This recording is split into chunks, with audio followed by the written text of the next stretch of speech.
Esoteric traditions view the sexual center as a continuous, generative engine. It is a machine that never stops producing energy, regardless of conscious intent. In the Gnostic framework taught by Samael Aun Weor, this energy is known as the prima materia. It is the high-voltage base current powering the entire human organism from its root. This generative organ creates a constant, mounting internal pressure. Even in a state of physical rest, the engine continues to run, requiring a specific route for the accumulated force. The biological default is expulsion. When the pressure peaks, the system releases the current, venting it downward and outward to leave the organism depleted. Secular movements like nofap and traditional religious celibacy attempt to stop this cycle through strict retention. Their primary strategy is to cap the release valve, but the engine continues to fire. Both habitual release and simple physical repression fail to account for the thermodynamic reality that this energy must go somewhere. It cannot be destroyed. Retention without a method of transmutation is like capping a high-pressure steam valve while the furnace is still burning at maximum capacity. The sexual center functions like a nuclear power plant. Strict abstinence generates tremendous thermal power, but severs distribution to the psyche. Lacking a route, the reactor melts down. Trapped energy fractures the vessel, leaking into the nervous system as mental volatility. Because this current is vibrational and electrical, it bypasses sheer physical barriers. You cannot muscle it into submission through physical force alone. Managing this generative force is a task of mental willpower. It requires focused awareness to steer the current, rather than muscular contraction to trap it. Forcing sexual abstinence without an upward routing system creates a pressurized internal bomb, not spiritual elevation.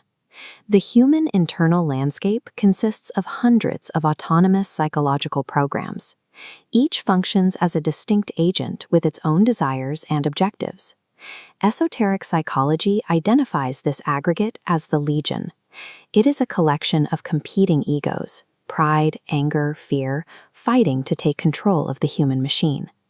When unrouted energy from the sexual engine is repressed, it floods this internal landscape.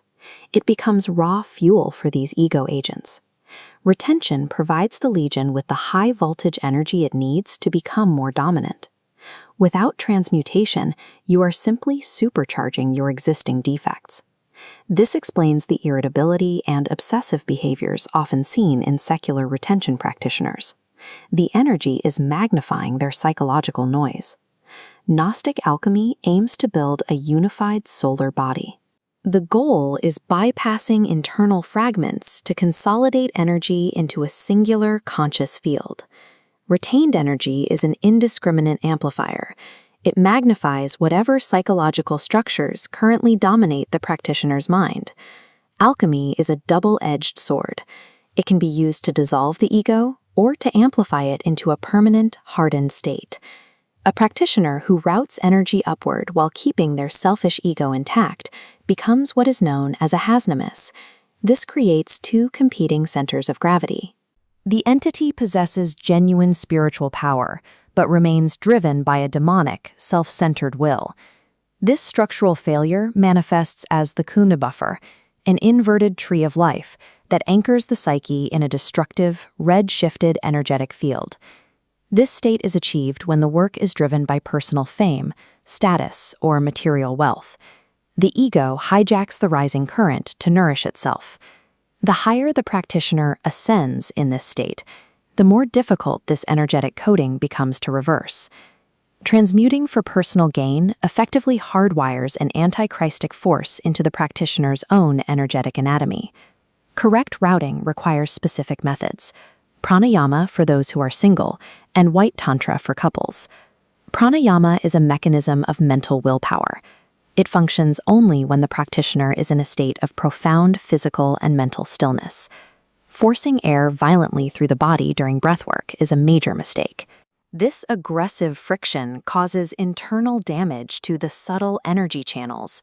Like forcing high voltage through a delicate audio speaker, aggressive breathwork rips the structural membranes of the chakras, damaging the system from within. The mercury, the sexual waters, is only dried up and raised when the body is in a state of total, deep relaxation. Muscular tension during these practices excites the energy into a chaotic lunar state, making it impossible to transmute. Mastery of the generative force requires rejecting the aggressive grind mentality in favor of surgical, mental precision. Successful transmutation is impossible without the continuous, active observation of the self. The daily work involves using meditation to locate, isolate, and comprehend the specific ego agents active in the psyche. Pure attention acts as a coherent light. When focused on a psychological defect, it systematically electrocutes and dissolves the agent. As the egos dissolve, the mercury changes from black to white. It is purified of the ego's weight, allowing it to travel safely up the spinal column. This solar energy creates a stable field, unlike the chaotic lunar energy of the unpurified psyche. The sword of alchemy is only useful if it is first used to kill the selfish agents within the practitioner. The final structural change requires bodhicitta, or universal compassion. This is not a moral suggestion, but a mechanical requirement of the system. The solar body operates on a universal frequency. Attempting to power it with the frequency of self-interest creates a catastrophic vibrational mismatch. Egotistical desires act as energetic insulators. They increase the resistance of the lower centers, forcing the energy to ground out into lust or pride rather than ascending to the heart. When the motivation is purely selfless, the internal resistance drops. The energy moves as a stable field into the heart and head, completing the great work. Bodhicitta provides the structural commitment required to hold this high-voltage field in place, without the energy collapsing back into the ego. To truly harness and retain the creative fire of the universe, the practitioner must first entirely abandon their attachment to their own ego.